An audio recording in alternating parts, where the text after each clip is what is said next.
So this is week 5 of my fieldwork experience.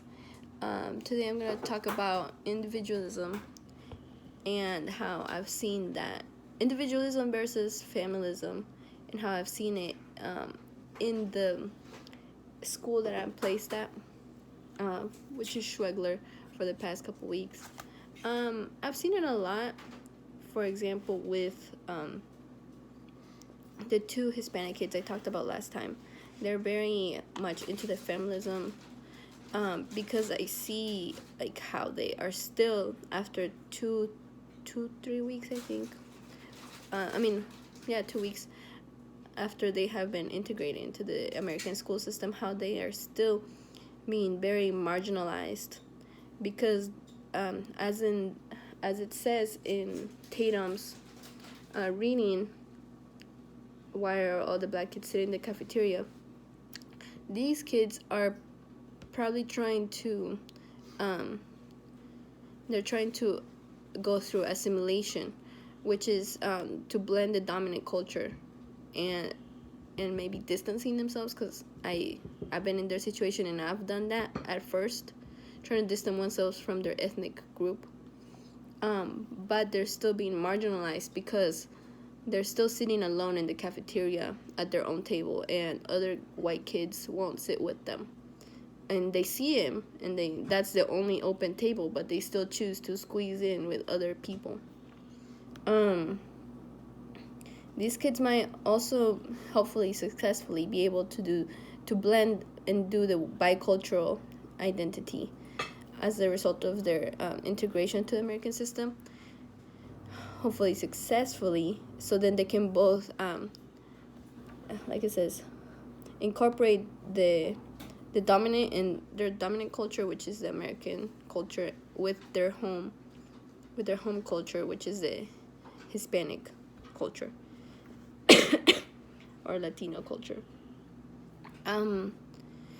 Another thing I've seen from this other little girl named Erica. I have seen her. She's probably 2nd or 3rd generation immigrant, Hispanic, and she talks about her family members and how her grandma moved here and stuff. She also, I feel like she is very much going through more individualism than familism, because although she is very much strongly part of her family, part of her Mexican family, or no, I think it's somewhere from Central America and Mexican. She only mostly speaks English, as well as she's very independent when it comes to making friends and talking to certain people.